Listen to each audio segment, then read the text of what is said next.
Hello, everyone. Otto Excelsior here of navicavada.org. You might know me and my co-pilot and electronics warfare officer, Roger Hansen, for our Automatic Pilot Show.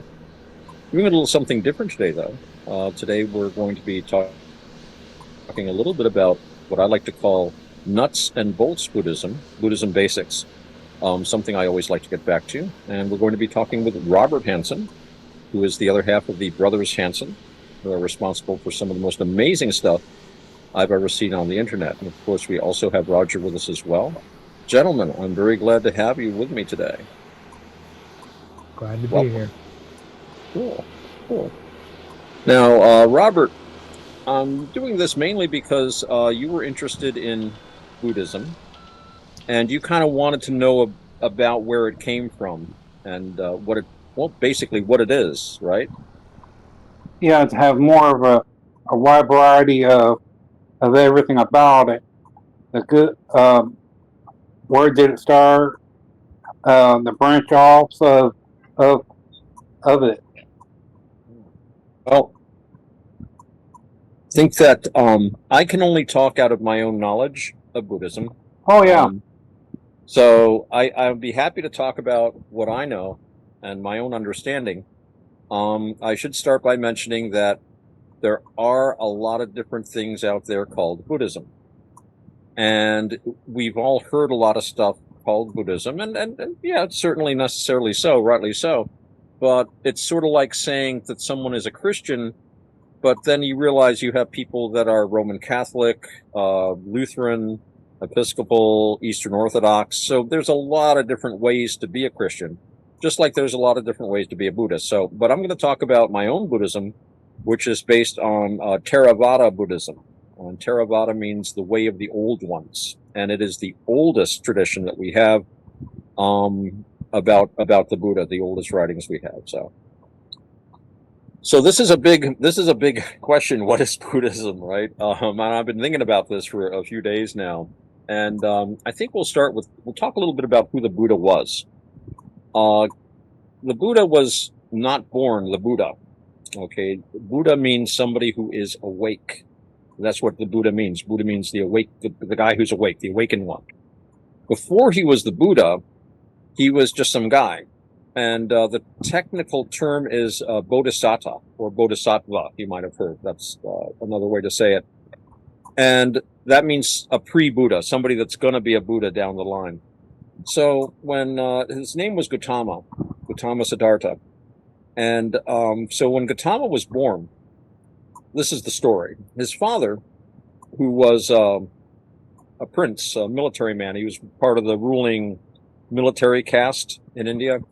He consulted astrologers, and you always consult an astrologer. You know, what is my son's life going to be? And the astrologer cast his horoscope, and he said, "Well, your son Gautama is either going to be a world teacher, or he's going to be a world conqueror."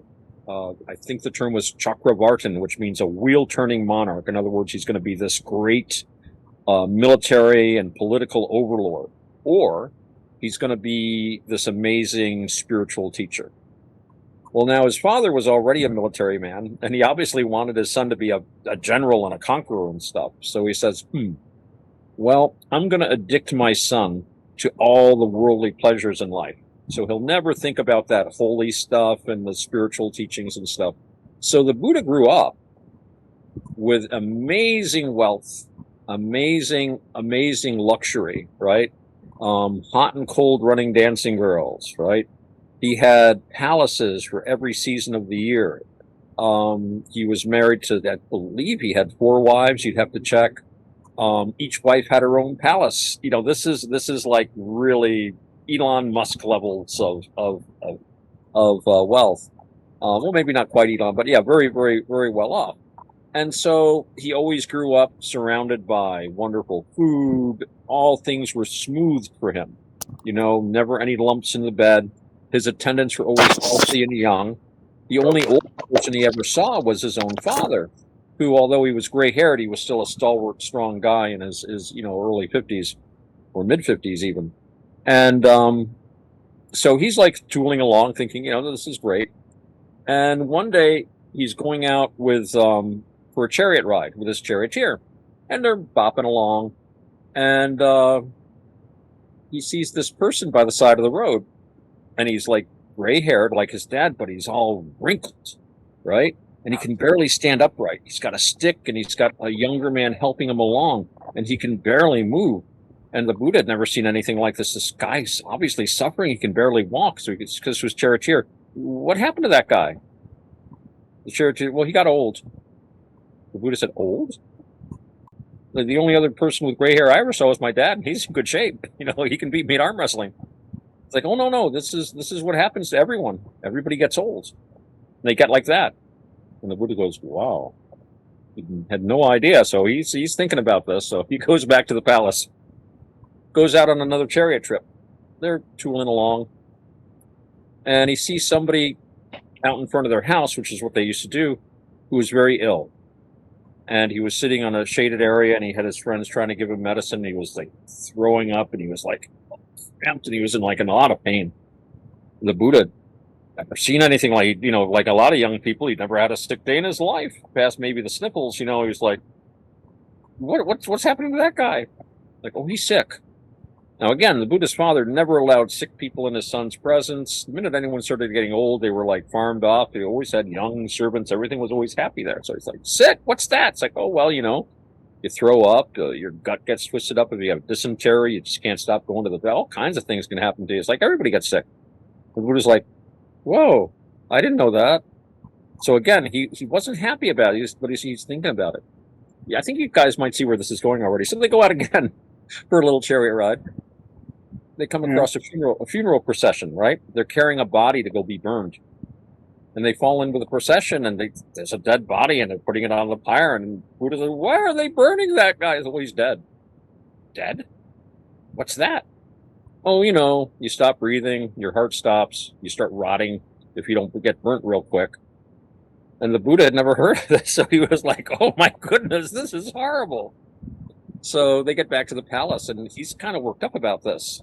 He's going to get older, he's going to age, he's going to get sick, he's going to die, even him, even the young prince that has every wish granted, that has all this immense power. He can just wave his hand, he can have any food he wants, any woman he wants, and he can go out for a horse ride.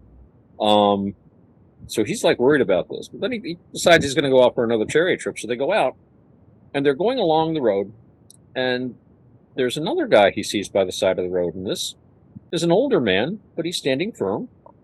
And he has very few things. He's wearing poor robes, and he just has a staff and a little satchel, and he seems very calm, and he's just traveling along. And the Buddha says, who's that guy? He seems pretty cool. And the charioteer says, oh, well, that's an ascetic. That's a mystic. Well, what's he do? He said, well, he's decided to get beyond all the illusions of this world. And the Buddha said, that's what I want to do. So you see the father's work to try to make his son reject a spiritual path actually brought him to the spiritual path. And this is like an old motif in folklore, folk tales. So this might be just a kind of a folk tale thing, but it gives you an idea. So the Buddha was a guy who discovered that there's a lot of very unpleasant things in the world that he was completely kept in ignorant of. And in a sense, we're sort of like that, because we are all going to age, and all of us sitting here have aged quite a bit, me not least of all, right? And we're all going to get ill, and we've all been ill, and unfortunately we're all going to die. And these are things that most people ignore. They live as if none of this is going to happen. So they're kind of like in the state the Buddha was in, just tooling along completely unconscious of these things. So the Buddha decided he had to do something about this. He really had to face it, look at it, and figure out how he could cope with it.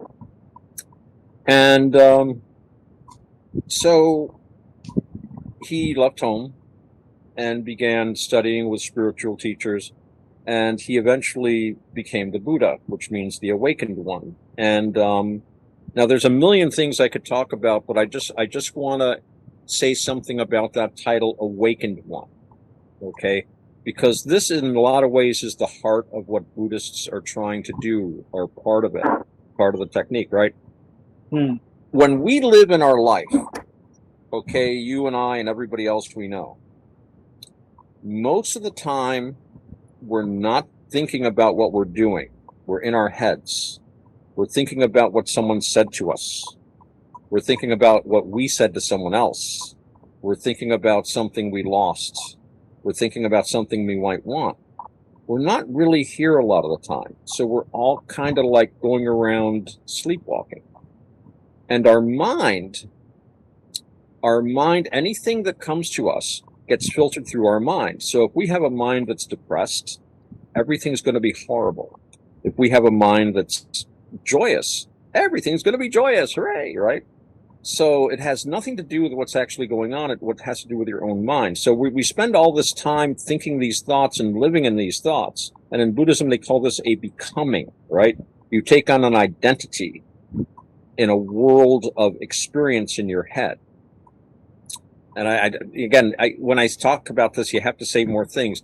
What happens is, well, put it this way.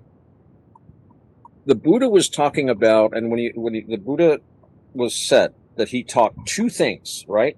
Suffering and the end of suffering. Because he saw all this death happening and all this sickness and aging, and he was disturbed by it. He was suffering, not in pain. You know, you stub your toe, that's pain. But you suffer when you think, damn, I should not have stubbed my toe, right? That's the mental anguish.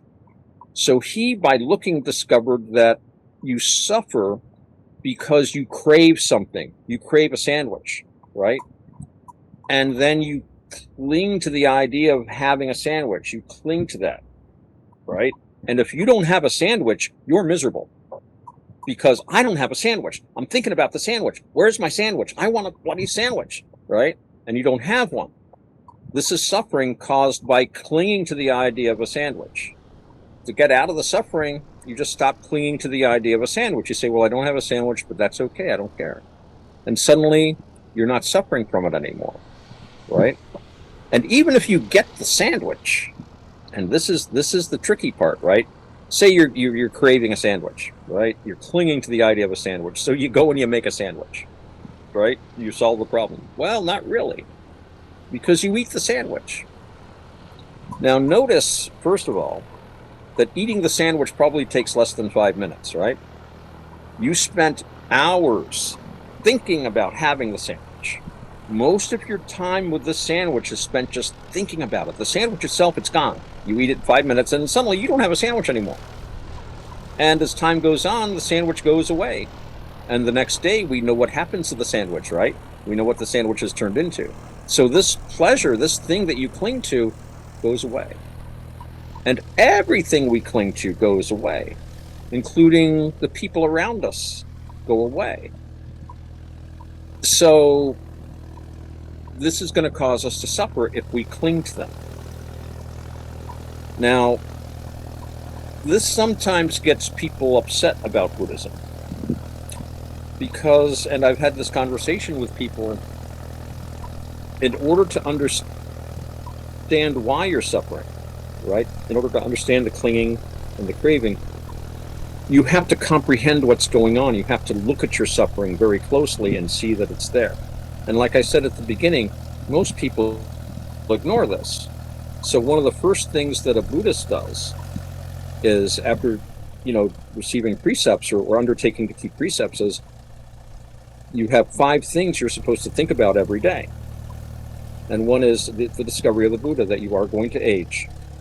That's normal, part of the deal. You're born, you're going to age. You're going to get sick. It's normal. It's part of the deal. You can't help it. You're going to get sick sometime or other. And yes, you are going to die. Unfortunately, we're all going to die. And that's part of the deal. You can't help that. And then the further remembrance is that you will be separated from things, from all that you hold dear, from all the things you like. They're going to go away one way or another. The sandwich is gone. Our friends will move away, or they'll die. Eventually we'll die and we'll leave everything. So we will be separated from things. Of course, we'll also be separated from things we don't like too. But we're going to be separated from all these things that we spend our time and effort on. But then we remember another thing. And that is that we are the owners of our actions, right? We have power.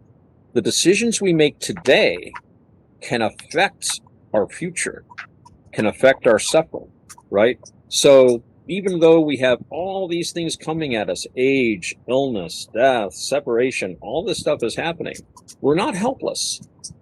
We can look at these things, understand them, and understand why we suffer from them.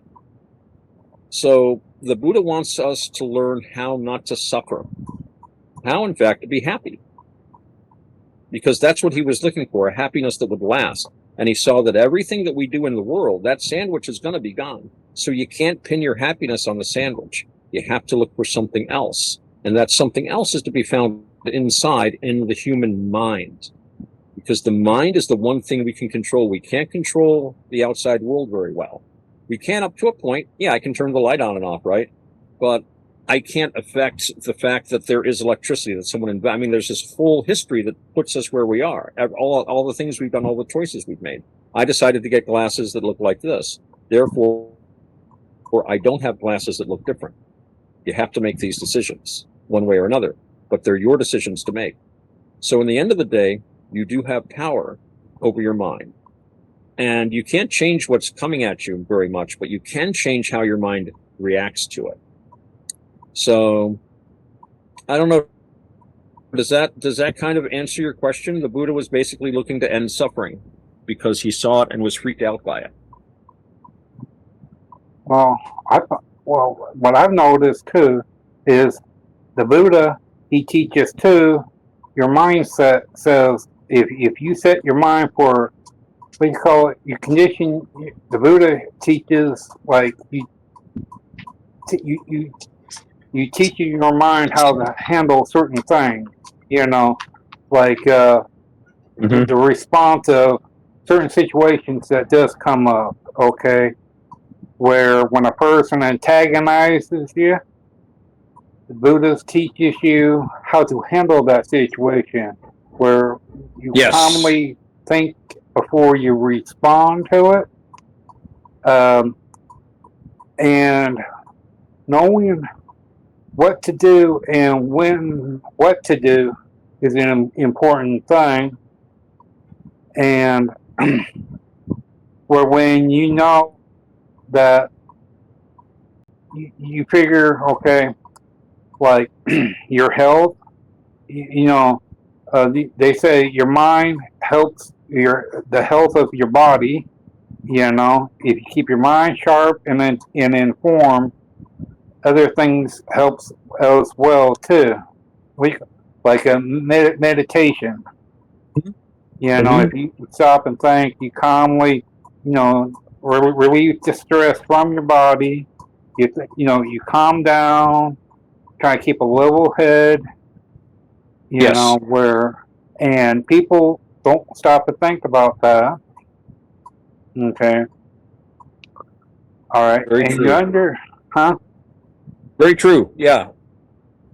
And when it comes to, and what people don't, like with Buddha, when they see people, how you say, sick, okay, and they wish they can do what all they can do, and they know in their own mind that what they can do is best as they can do to help with anyone, helping another fellow person, health and peace of mind. They can be there to help them out in the long trips, health wise, mental, and physically, And you think too that when it comes to food, okay, that they would, if it was, it teaches like, there's ways of feeding people without starving to death or injuring people, It's like, yes. and people don't stop and think about that situation, and the Buddha too is that when it comes to the peace of mind, they know when that time comes when they do pass away that they need to have what you call a peace of mind where they know from right from wrong. that their conscience is clear thinking for how they live their life, how they handle their life, and what goes on, what they can do themselves in their own area. Because if they can't do the simple, you would think that, okay, whatever does happen in their area, that if they can do something for whatever does happen, and if it's in their strength and their power, that they would do it. Because for to look and feel bad and feel bad for a person that's deathly sick or deathly hurt in any form or fashion, that would go against almost everything that they would believe in, of not harming a fellow person over something stupid. Yeah, Yeah. you're right. Well, you bring up a couple of very good points, and you're actually right on the money about things like you were saying at first about your mind. That gets right back to what I was saying about how your mind comes first. You have to calm your mind. In Buddhism, they call it equanimity. And that's so important because you can control your mind. It's not easy, as we all know, because as we're adults, we try to have self-control. We go into situations and we try to be civilized and control ourselves. And in Buddhism, it's very important to control the mind even more, to get down to these feelings. What you were saying reminded me of something when I was talking with my friend Panyabasa. I've got the video clip somewhere, but basically he says if someone calls you like a bad name, and they do it to hurt you, then that's bad on them. They've done something wrong, and that's not good karma. That's going to make trouble for them later. But if you allow yourself to get upset, that's on you, because the idea is that no matter what he says, it's like the old saying, I am rubber, you are glue. Whatever you throw at me bounces off of me and sticks to you. Yeah. Right? You don't let their bad ideas, there's a saying like, an unpleasant sound has hit the ear. It doesn't have to go any further, because you realize that this person you're not that way. He's not telling the truth. And he's speaking out of his own rage and despair. Now, this is not easy to do, but like you're saying, and like I've said before, when we can keep ourselves cool and calm and don't let other people control us. Because if someone says something and gets you mad, he's controlling you, isn't he? Oh, yeah. But if someone says something to you and you don't get mad, that usually sends them crazy. They hate that. And not that you're doing it for that, but it's like, why should you let someone else control your mind? And you made a good point about when you come to the end of life, it is very important in Buddhism to have a good mental attitude. And a big part of that is, like you say, you look back on your life and you realize you've done your best not to harm people. We have 5 precepts in Buddhism that a good Buddhist does their best to uphold, and that is you don't kill people, you don't do harm, you don't steal, you don't lie, you do not cheat on your spouse or engage in any other irregularity, you don't, anything like that, and you don't drink alcohol. And by doing these things in Buddhism, we say you're offering protection to the people around you. See, in Theravada Buddhism, a lot of people say, well, you got to go out and help other people. In our Buddhism, we work on ourselves. But because and some people, that's greedy, you should be working on other people. No, we work on ourselves so that other people benefit. So if I don't kill or steal or lie or cheat or get drunk, I'm a lot better to be around. I would prefer to be around people that don't lie, don't cheat, don't steal, that don't get drunk, that, don't do any of these things, right? So you're offering protection to the people around you. They don't have to worry about you. They can trust you. They can like you.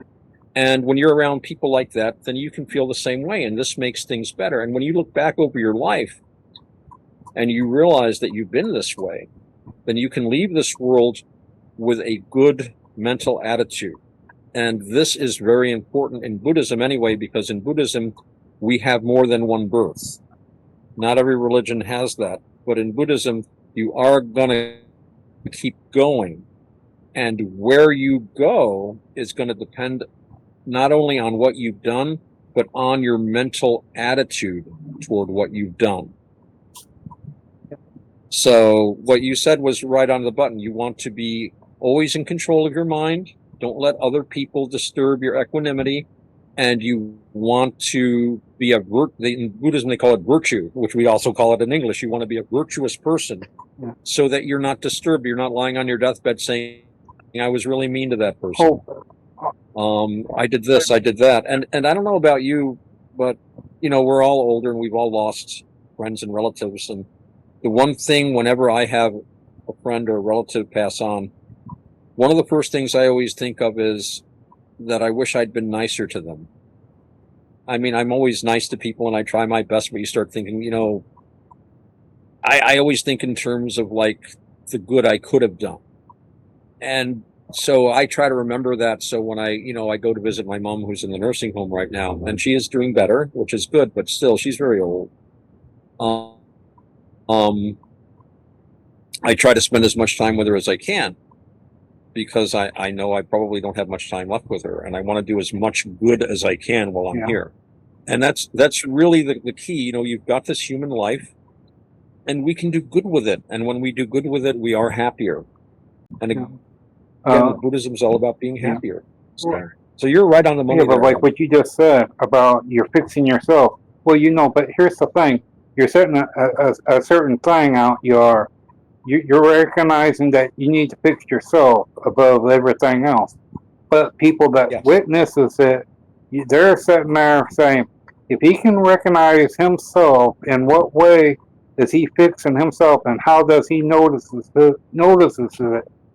And they sit and notice it about themselves by what you do as a person. Yes. And and a set of minds too, as a Buddhist, like, okay, when people and I noticed that when people have said things, we call it where when your emotion gets hit by what they do say, it makes you think, okay, why am I feeling a certain way about that? And that's the thing that people do got to watch out for, because it's a dangerous thing, because people react in not a very good way when that situation appears. Yeah. And that's a good point, because when someone says something to you, like you're talking about, says something that you don't like, you do have that reaction. Nobody likes to be, have unpleasant things said to them. I don't like it. It can be very upsetting, but you're right to be able to step back from it and say, why am I feeling this way? That's an important part. We need to step back from ourselves a little bit and look at what we're doing.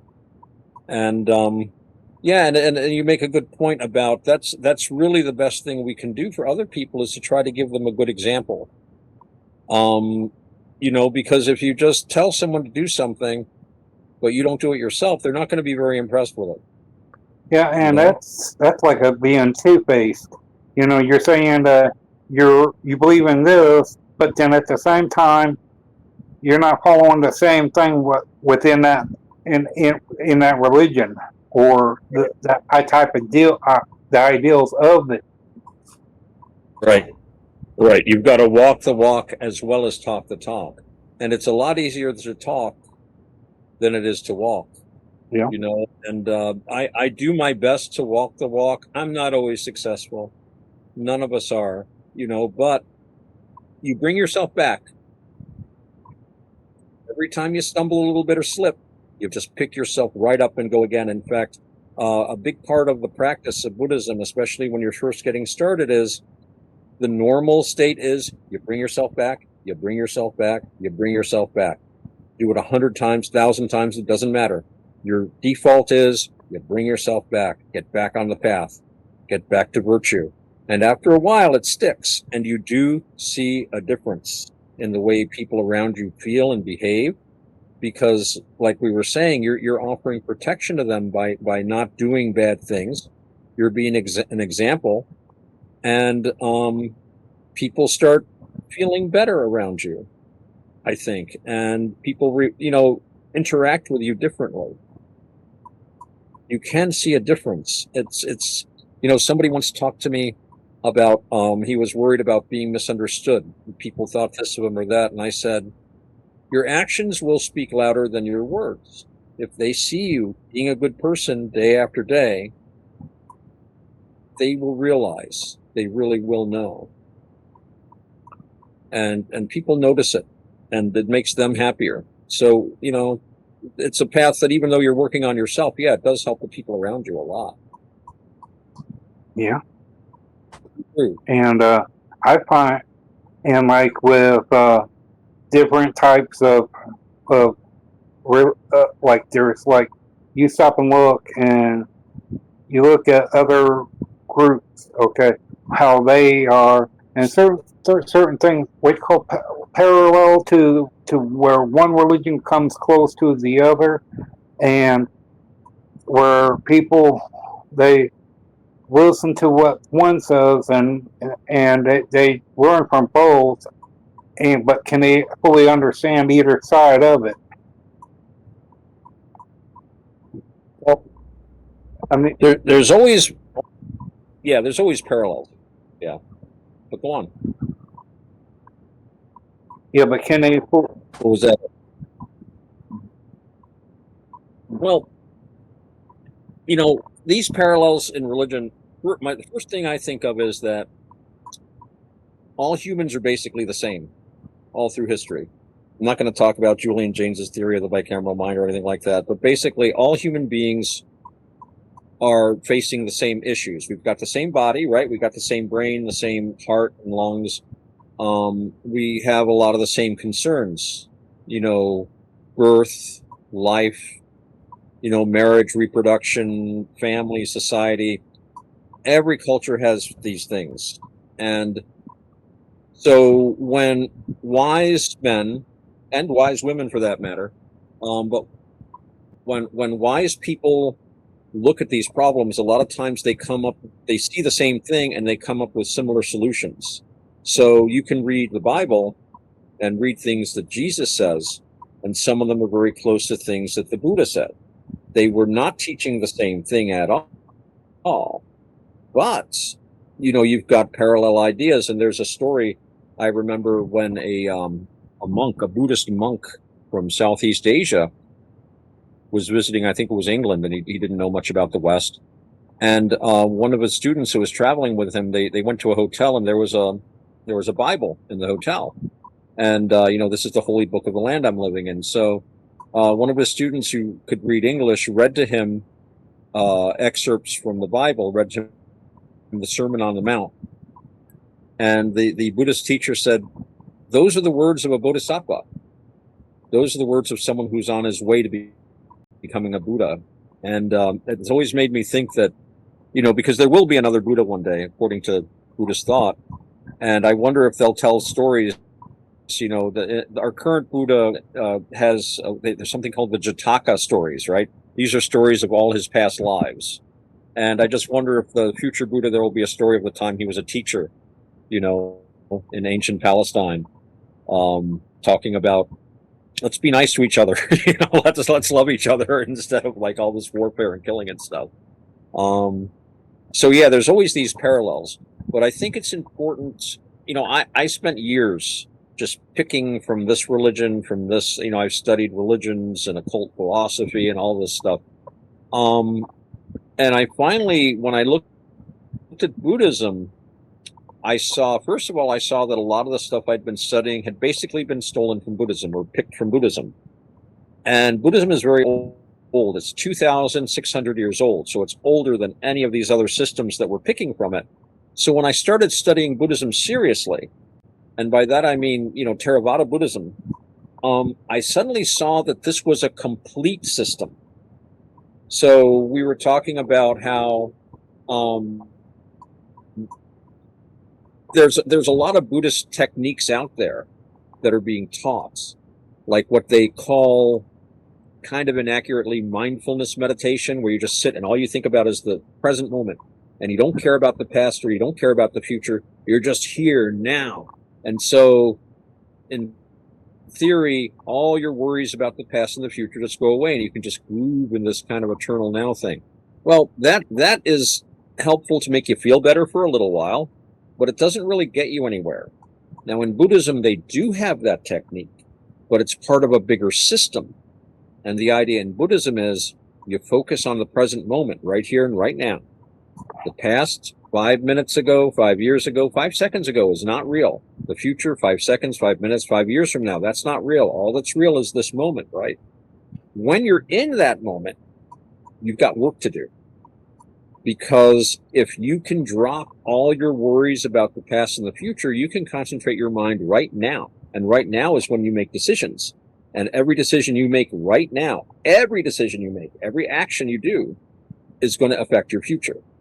And if we make these decisions while we're lost in our own heads thinking about that sandwich, we're not going to make good decisions, except we want to go out to the store and buy some mayonnaise and some sliced turkey or something to make a sandwich with, or whatever you like in your sandwich. So, yeah, it's interesting to see these little different parallels. But I think you've got to really, with Buddhism anyway, it really is a complete system, and everything that the Buddha taught fits in with everything else. The Buddha was very autistic. I really think he was like the ultimate autist.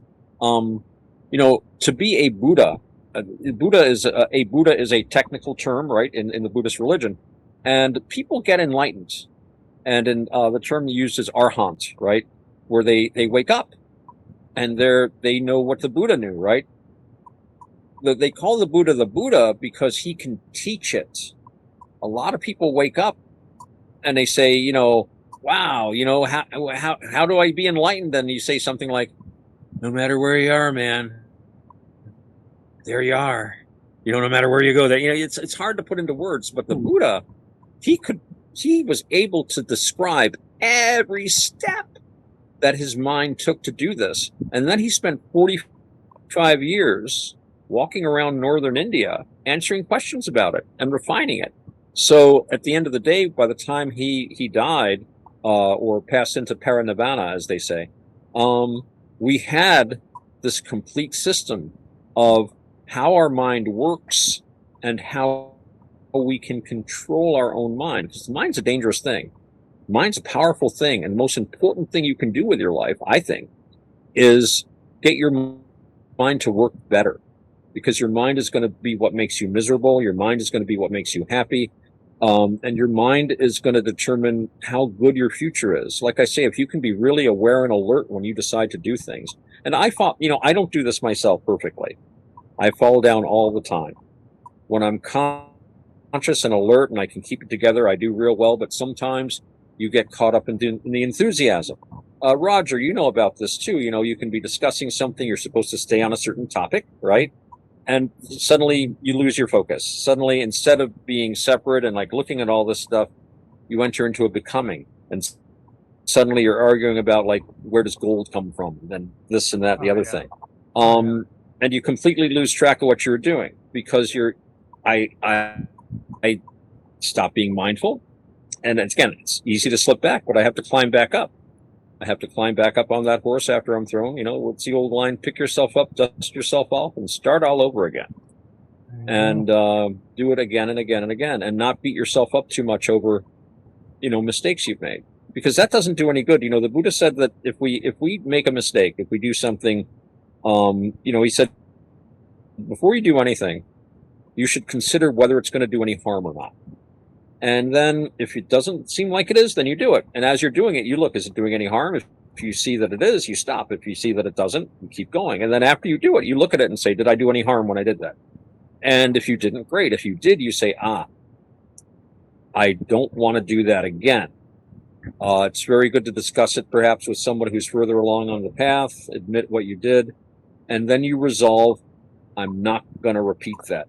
But if you just sit there and beat yourself up about it and wail and punish yourself, and we all tend to do this, and I do it too, it doesn't do you any good. The best we can do as humans, the best we can do as creatures living in time, because we can't go back, is to look at our mistakes and say, I'm not going to beat myself up over it, but I'm not going to do it again, and go forward. So, Yeah. Well, and one other thing, what if the 10 things that mindset of what a Buddhist is? Okay, because to me, to say that you understand, you live the life, you there's certain things, 10 things a Buddhist should know, or what you call it, people would know that, okay, to be a Buddhist, and what is a Buddhist? What 10 things the set mind of a Buddhist is, that to where you can actually say that you can fully understand who the world, the way they are, the way they handle things mentally, physically, and emotionally about a Buddhist. How does 10 things about a Buddhist, and people, that's the thing that can actually understand the whole idea of it. I don't not know, but that's the thing, peace of mind of how they handle things,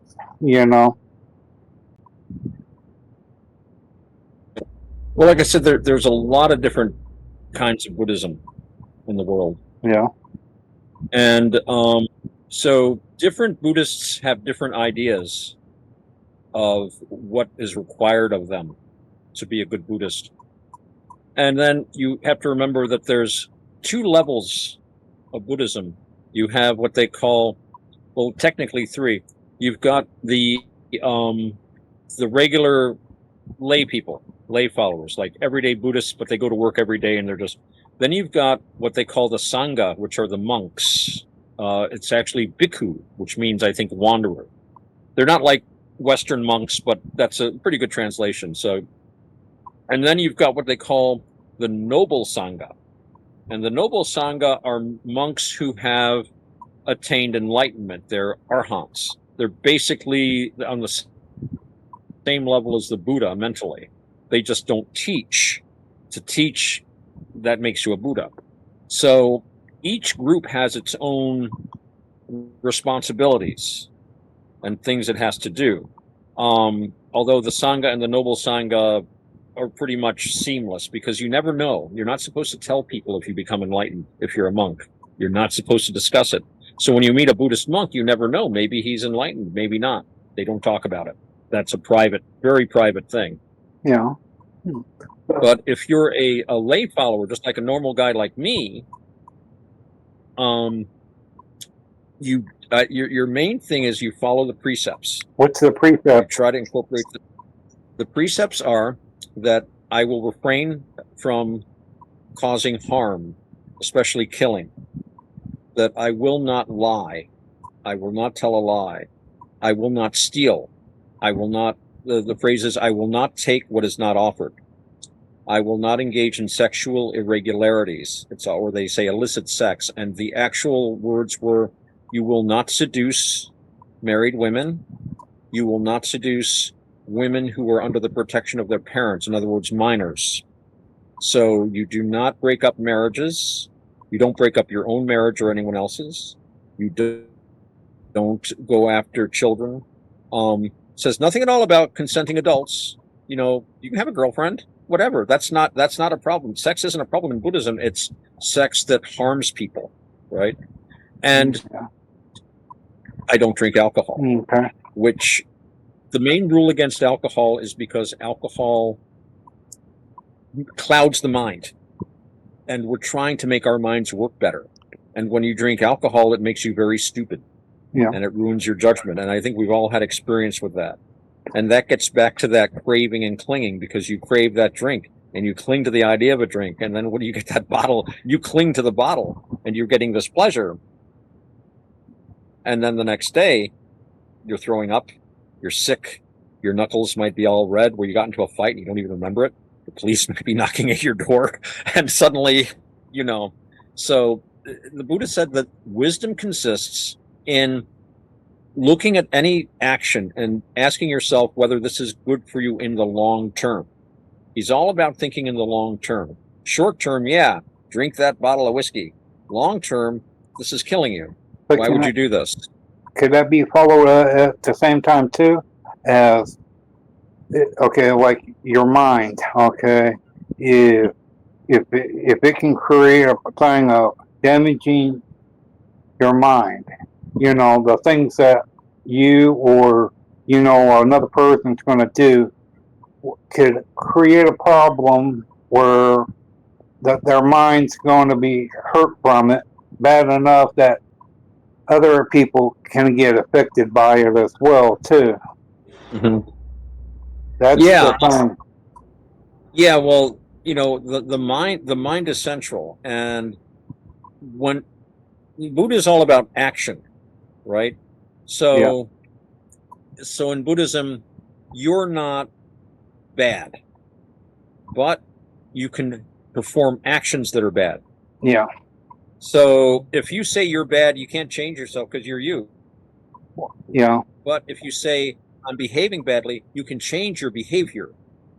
And behavior, actions includes your thoughts, right? Because thinking is an action, and your thoughts are going to determine what you physically do in the world. And emotionally. And emotions are also part of thoughts.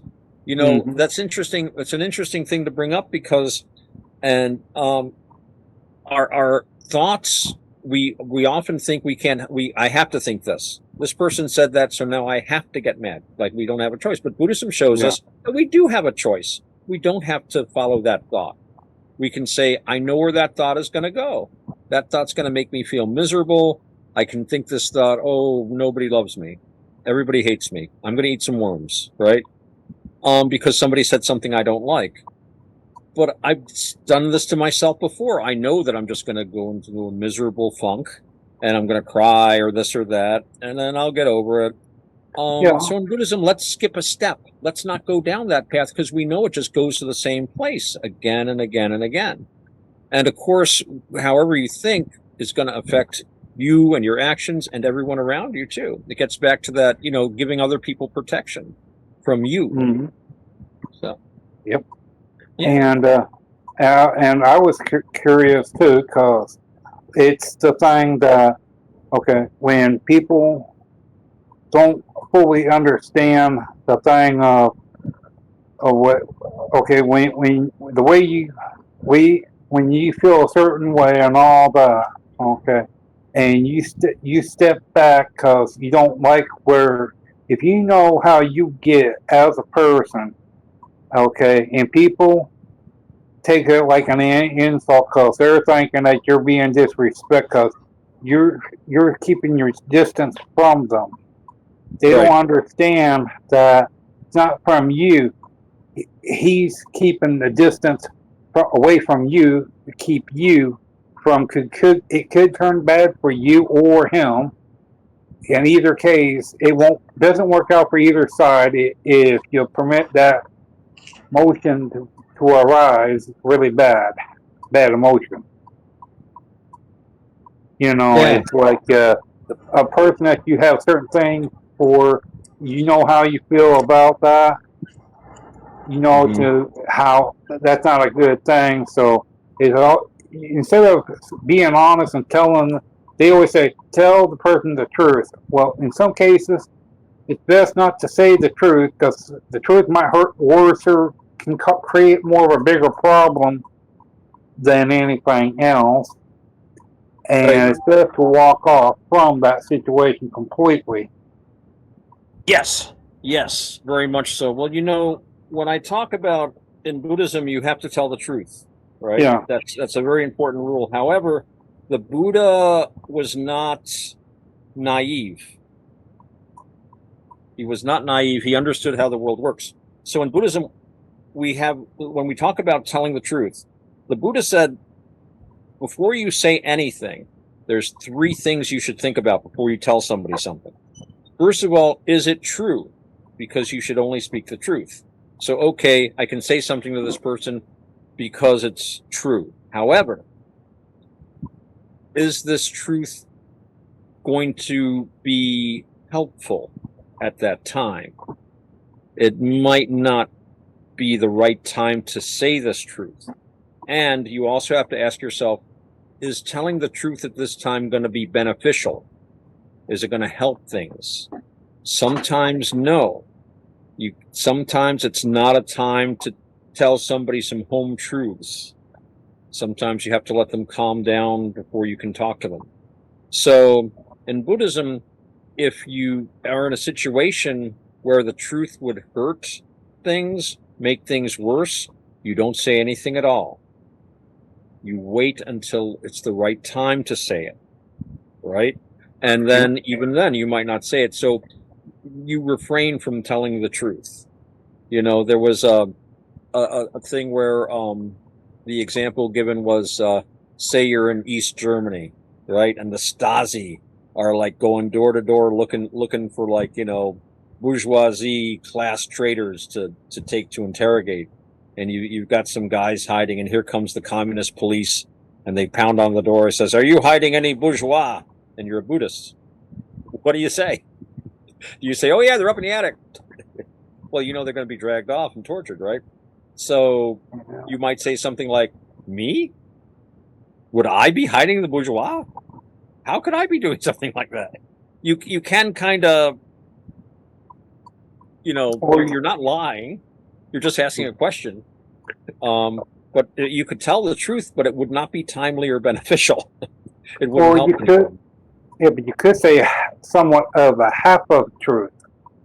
You Good. know, well, I don't know. I haven't seen, but I have seen, maybe a few days ago, down the road. You know, you could, but the trouble even with half truths are they can trip you up. You know, one of the great, and I'm sure you've noticed this, one of the great things about being truthful is when you're truthful, you don't have to remember your stories. Well, in a way, yeah, you do, because even when you do say the truth, it can come back and someone can try to manipulate the situation to turn it. Oh yeah, but then you just stick to the truth, you know? Well, yeah. I mean, I think is the best way. I mean, Yeah. I think it's the less you say, the better. You know, you want to keep it simple. I mean, if you think you can get away with something, but even then, a half truth still isn't a truth. As a Buddhist, you should try to find some way around it. Yeah. And so, you know, you do your best anyway. But when you do talk to, like we were saying about a person's mental health, it's just not that, but it's at the point in time too. When the time does come, you stop and look and you figure, okay, if this person, this person's ready at this point in time, yes or no. If that person was to come up to you and ask you that simple question, would you be able to handle that at this present time of that question that person's asking you, whatever that question would be? Would that person be able to handle that situation right then and there? Right. With all of it. Right. You've got to be able to judge that. And that's easier to do with people we know because we know them. You know, I have a friend of mine who, he's a really, really good man, good guy. He can get upset easily. And then he gets unupset. You know, that you ever hear the saying, somebody who's quick to anger, but then he's quick to forgive. And that's how this guy is. So if something's upsetting him, you can't talk to him about certain things at that time. But the next day, when he's calmed down and he's thought it out himself, he says, well, maybe I got, da, da, da, da. And then you can kind of say, yeah, this, that. Then you kind of tell him the stuff that he really wasn't ready to hear. You know, it's always important. You can only tell people what they're ready to hear. And it's very easy. Yeah, and they're ready to face, and you know, you've got to have some good judgment about that, because if you try to talk to someone and they're not ready to hear you, well, they're just not going to hear you, you know. And this is all about communication. If you want to talk to someone, it's more than just using the right words. You've got to use them at the right time when the person can hear. So yeah, you should tell the truth, but you don't always get right in someone's face and say, "Oh yeah, well this is the truth." Then you're using the truth to hurt someone, and then Yeah. that's not good because it's all Or about not harming people. yep. Or you're trying to manipulate the situation for your own personal use. Right. And Right. manipulation is we call it like a three-way street. You know, you got three things that manipulation is going to bring out people. You know, anger, anger, where they're getting what you call it, where they want to tear you apart. You know, three different types of things that anger manipulation brings out of people, Mm-hmm. Mm-hmm. and that's dangerous. That whole thing is, Oh yeah. and Well, there's an old saying. There's two sayings. One was, if you're going to tell people the truth, you better make it funny and get them to laugh, because otherwise they'll kill you. yep, And the other saying was, if you're going to tell someone the truth, have one foot in the stirrup. In other words, be ready to jump right on your horse and ride the heck out of there. uh, But that's when you're telling the truth at the wrong time, well, and to the wrong person. and to the wrong person. Right, exactly. Because So, yeah, you got to and, be careful. yeah, and if you're going to have a horse, you better make sure that horse is able to run pretty good. Mm-hmm. Because That's right. depends on that person, you go and say whatever. Yeah. The whole thing of that person's set of mind at that point in time, and what it is. You know, there we call it. You never know the set of mind of whatever that is. That person, that whatever you're going to say, that could really set the person off even 10 times worse than anything else. Oh, yeah. And that's the thing people don't stop and think about. Better be thinking of what you're going to say, and it's how you phrase when you say it too. Mm-hmm. When you walk up and when your tone of voice disrespects of what you're saying, it doesn't help. It's all in the way you phrase it. You know, I mean, like monks. Monks would know that. You know, you go. Troublemaker comes up to him. He knows that if he doesn't want no problems with this person, he has to keep a level tone voice, nothing rude, nothing where it's going to create a problem, but calmly say, sorry, no. But calmly, Yes. and people don't stop and think about that. And when you can stay calm outside, it helps you stay calm inside, and vice versa. When you're calm inside, it helps you stay calm outside. And you always do better with calm. You always do better when you can be. They call that equanimity in Buddhism. Well, all kinds of special terms in Buddhism, but they're just regular things we do. Because like you're saying about keeping calm and everything, that has to do with the way you think about things, right? And you can look at this and you can approach it and either let someone get under your skin, and then, like I was saying before, then they control you, and suddenly they're in charge, and you're losing. The Buddha used to say, if your enemy says something to get you angry, and you get angry, think of how happy that makes your enemy, right? So, yeah, very, very much so. And if you're able to maintain that, you've got a huge advantage. And again, you're less miserable. You have more happiness. You're not getting pulled into somebody else's unhappiness. Because when people insult you or do these things, they're not happy. They're miserable. They're talking out of their own misery. What kind of a person has to go and say and do things like that, right? Somebody who's pretty bloody miserable inside. You kind of got to feel sorry for them if you think about it.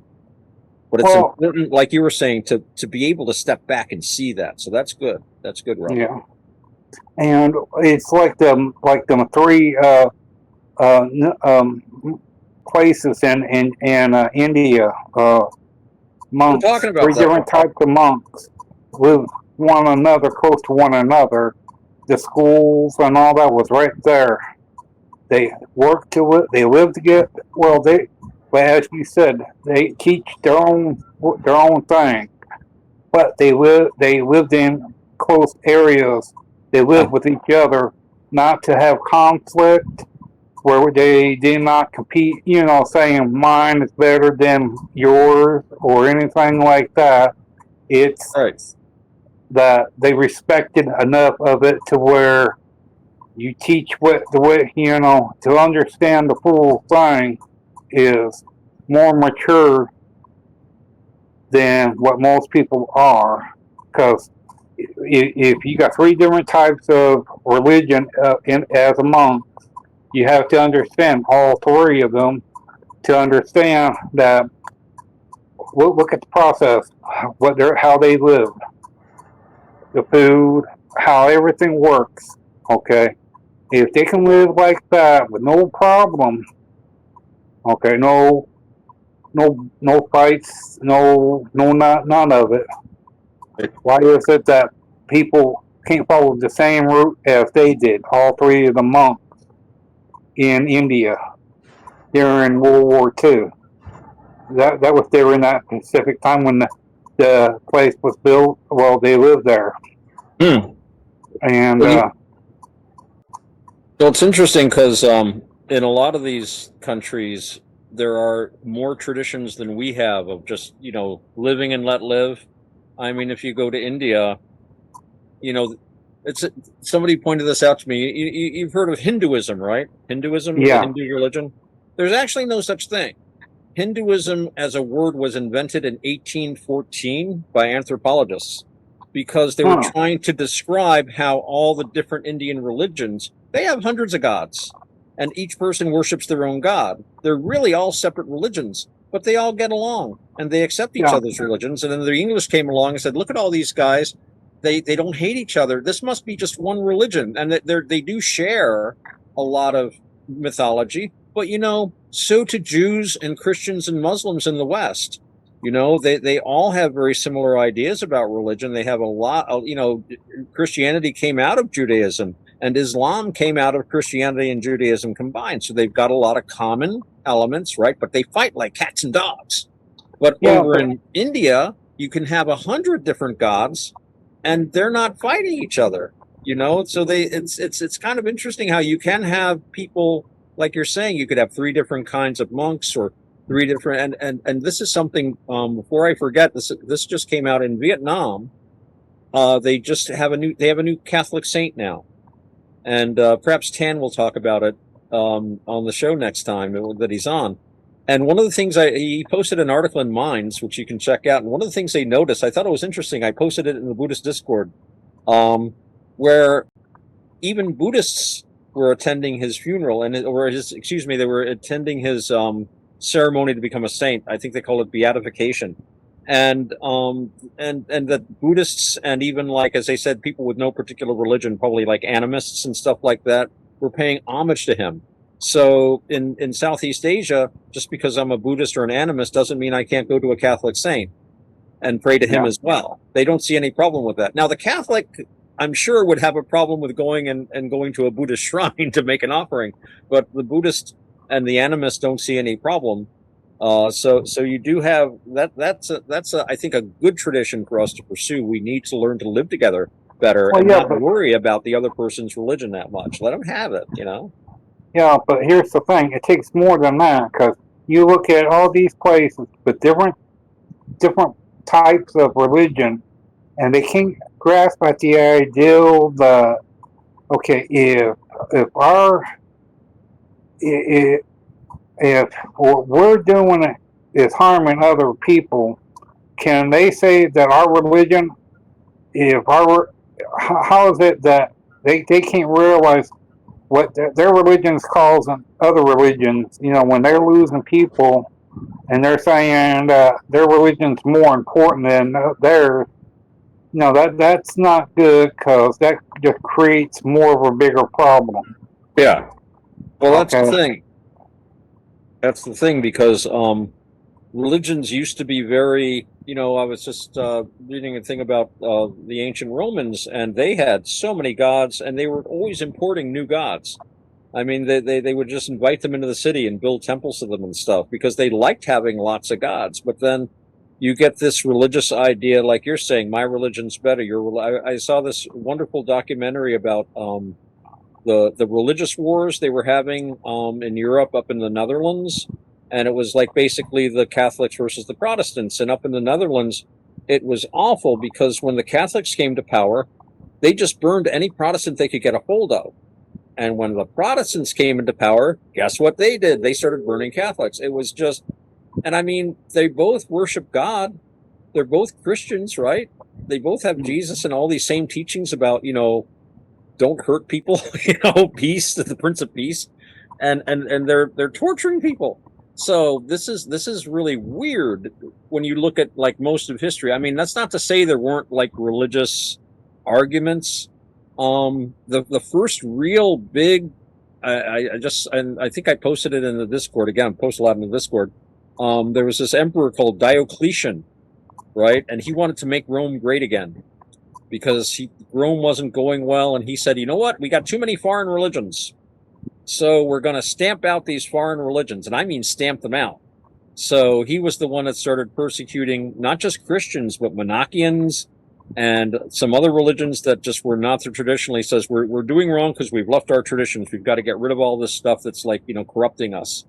That was a whole new thing in the West, and I don't know where he got the idea from. It'd be interesting to look at. Well, up till then, you could have whatever religion you wanted. Nobody cared. Yeah. And why not?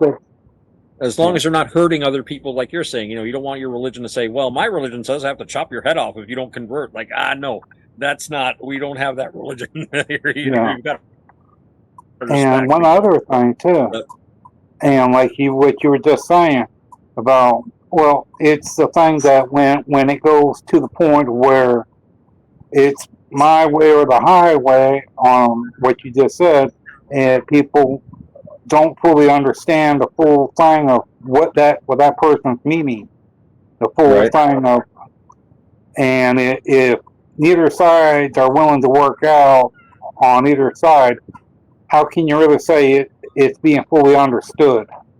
Right. Good point. Mm. And it's so difficult for people to understand each other, and because we have all these preconceptions. Again, the mind comes first, we say in Buddhism. Everything's filtered through your own ideas about things. A lot of the time, like we were talking, like anger is not a good thing. When the Buddha was asked if there was anything you would kill, what would it be? And he said anger. The only thing you should kill is anger, because anger makes us very stupid. Anger makes us, it's insane. Anger is like a bubble that you're trapped. Just not anger that is the thing. It's the thing that it's where one thing that's where when you feel in love with someone, that's one thing. But when it goes way beyond that, as what you call it, like territorial love, best way I can put it, it's where that goes right out the window. That serves no purpose in life or any in any kind of thing. It serves no real purpose in anything. Because when a group starts acting in that way, it's a bad thing. It is, and we want good things, and that's why we follow our precepts. We don't lie, cheat, steal, drink. We certainly don't kill. When I work where I work, I have to roll up the canvas on this thing every day, and I always make sure the little spiders escape. They laugh at me at work. There's like a worm on the path. I run out and get it and put it on a tree so nobody steps on it. Because I need all the good karma I can get. We didn't talk about karma. There's a million things to talk about in Buddhism, and I just kind of gave a kind of a confused overview. I really should try to come up with some sort of a plan, but it's such a big topic, and there are so many aspects to it. But, it is 21 after 8. I was thinking we should probably wind things down pretty soon. We don't want this to be too long, especially since we can do other shows, and maybe we can follow up some of these ideas. Okay. But if we try to cover too much today, we might lose viewers.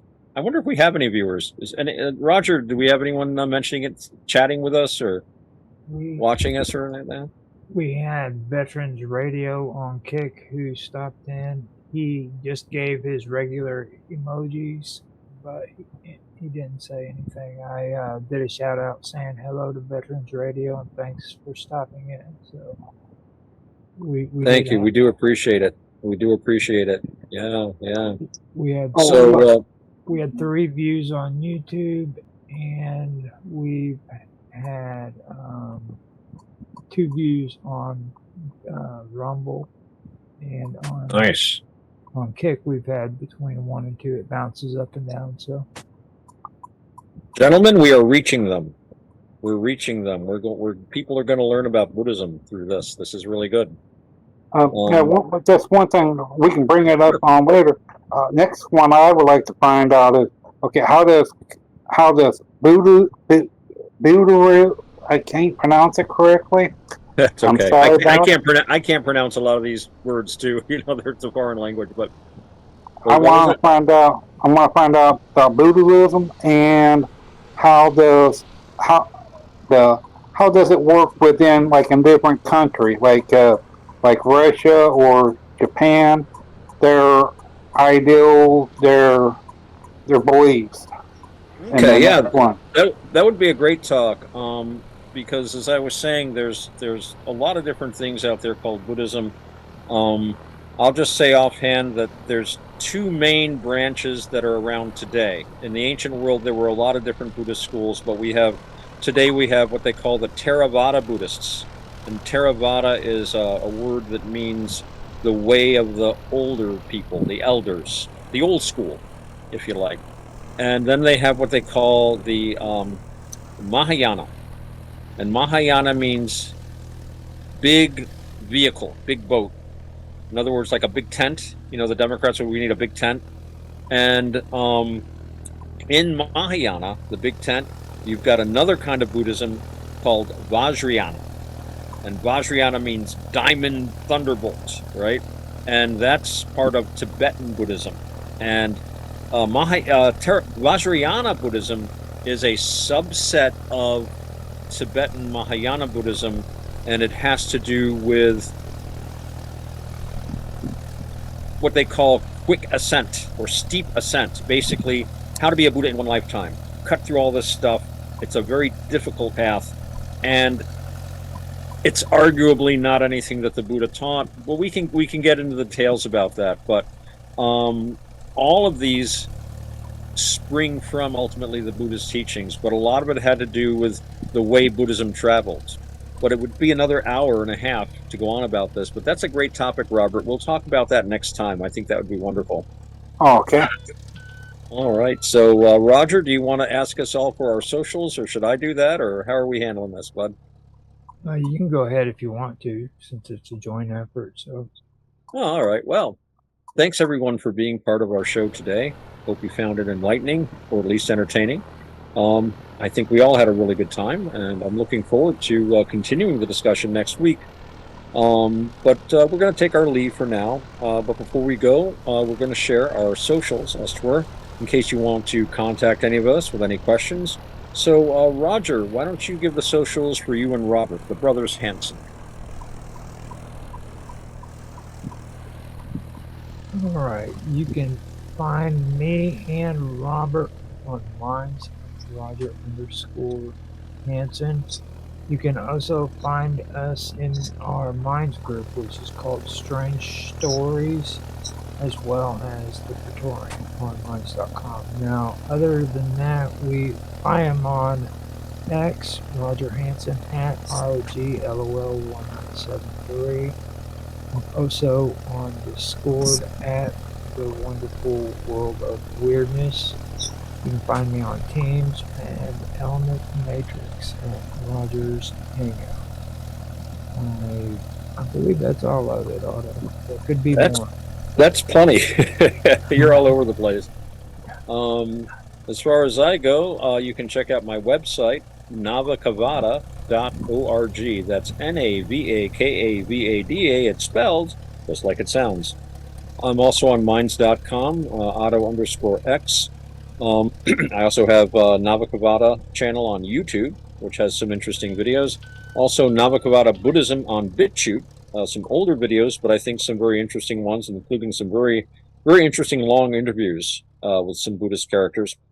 I'm also to be found sometimes at Rogers Hangout on Teams, and a lot of the places where Roger is, and of course, Messenger Pigeon will sometimes find me. So, thanks again, everyone, especially those of you who commented. Please like, subscribe. Any comment you'd like to make, we do answer all comments as long as they're tasteful and within the bounds of the YouTube terms of service. So that being said, I'm looking forward to our talk next week. Robert, Roger, it was been great working with you gentlemen. And hopefully we'll see you guys and all of our audience next week.